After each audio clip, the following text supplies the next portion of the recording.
It's good to get through spring ball, obviously, and you guys have been with us all the way through. We were down some numbers, but I thought the effort by the players was very good. We accomplished some things that we needed to accomplish, and the first thing was probably get the quarterbacks, all of them acclimated to competition at that position. I think it was good for them to come in this stadium too, because this is where they're going to play, and you need to be in the place where you're going to play. I told the team when we broke, I said, now the next time we walk in here, it's going to be real, and there's going to be a lot of people in here. It's going to be really loud, and so we got a lot of work to do still. But I like our effort during the spring. I think now the offseason is really critical for us, along with the guys that are going to come and join us. They're going to have to be ready to compete and play as well, but that's how we structured this thing. So we're going in the right direction, which is a good thing. Where are you at right now? Where are you at right now with the quarterback situation? Oh, it's still competition, and you see some bright spots, and you see some oh no, and that's the way it is with young guys. But I just think that's the great part about it. You know, they're all very, very eager to learn. This is their first college spring ball. I mean, just think about that. They should be in high school right now.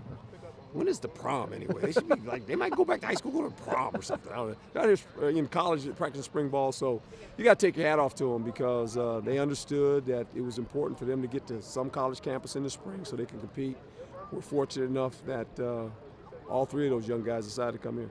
How valuable is it to get them in this setting, like you said, on this field, in game type situations, and get the competition going? Well, it is, and I think when you walk in the arena, you know, we practice across the street, but when you walk in here and you've never been in this place, and now you're in your uniform, it's different.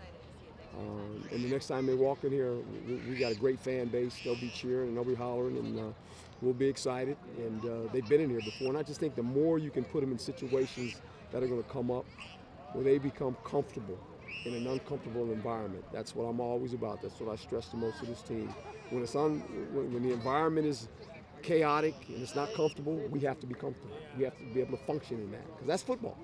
It's an uncomfortable game, and you got to be able to function in it. And how about the way they react to a mistake, or maybe another guy doing well? There was one point where I thought Dylan Sterling Cole was just as excited as Ethan Long for a play that he made. Sure, no doubt, and that's competition, and that's what you want. You want your team to get better through competition, and I think guys understand that. Right, wrong, or indifferent, that's how you become a better football team. You know, you want the players to run the team. I mean, you basically set up what we're supposed to do, but they have to have the emotion to run it and to play it. You know, this is an emotional game. It really is, and you have to have passion to play it.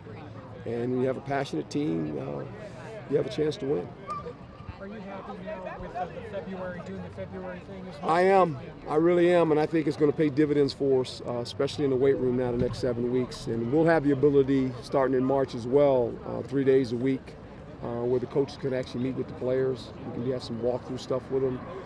The fundamentals and techniques that are required to play the positions, we can do that. You guys saw our new agility field. It's fantastic. Can't say enough about that. So we're still building, and we knew it. And I like that we started early. I think it's going to help us in the long run. Coach, you said earlier in the spring that you might have some lack of depth at the defensive line. Any more update on that? Yeah. When we come to camp and you guys see us again, there'll be 17 guys in that room. So I think that says enough right there. We'll be okay. Coach, you had Crosswell playing a couple different positions back yes. there. What are you looking for from him? Well, we had him playing the Tillman all during the spring. He's also obviously a Ranger, so I think the more you can teach players two positions, and it's putting a lot of stress on him because he got to learn it, but if we get an injury, he can go in there and play. Wiley will probably be the guy who ends up being the Tillman. And then you put Rashari back, but if something should happen, he can play too. And I think when you get a player that gifted, he's got to be able to play all three positions. And so it taxes him mentally, but it's good for him because he wants to be a good player, and the more you can put on his plate, the better. And have you liked him so far at Tillman? He's a good football player wherever he plays. I'm glad he plays for us. As a coach, with everything you got to do, how much do you enjoy just getting back out here on the field and playing football? This is the best when you get on the grass. There's nothing like it. It's funny. When I talk to the television people, they ask me, do I miss it? I said, yeah, I miss it, but I got a love affair with the grass. And You know, every time I walk out here, I'm thankful and grateful that I get to do this. If you'd have told me I was going to do this my whole life, be involved in football, I would have said I'll take it. And we walk through that tunnel, and we come out on this field. The next time it's going to be real. And we got the makings. There's a lot of work to be done. Having a pretty good football team here, so it's going to be fun watching it grow. What can you say about a guy like Dylan Sterling-Cole, who's trying to lead and do what's best for the team, but also compete for something that he wants at the same time? Well, it says a lot about the character of the guy. And, you know, that's what when you go recruit athletes, not only are they good players, they have to have good character. Because it's about competition, but at the end, it's about team.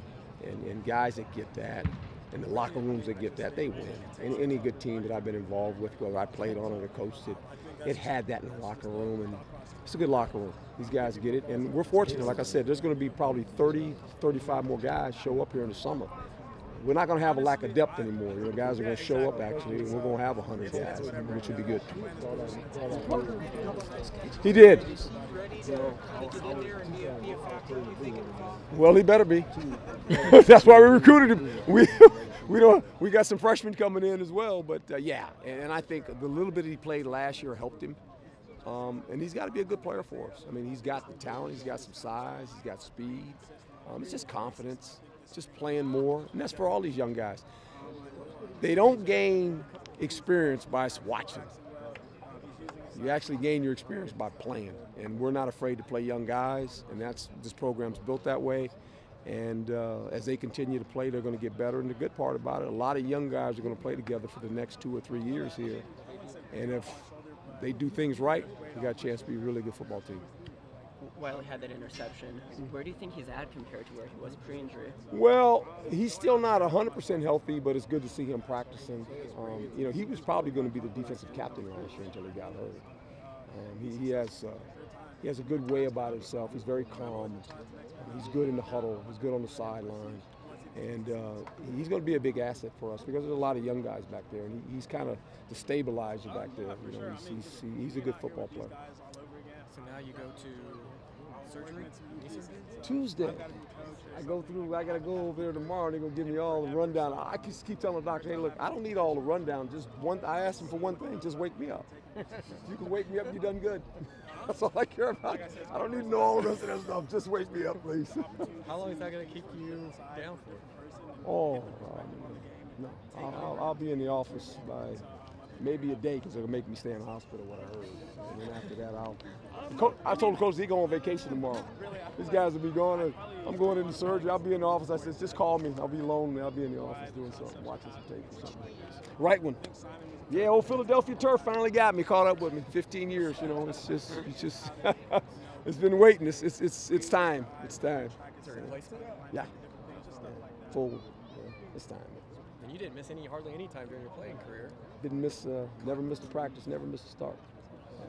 Now you're good. For sure. I mean, I'm paying for it. I knew I was okay though. I was young and crazy, you know, foolish. I don't know. Watch it. They're gonna keep me in there. They're gonna keep me in there one day, but after that, I'm gonna try to get over it.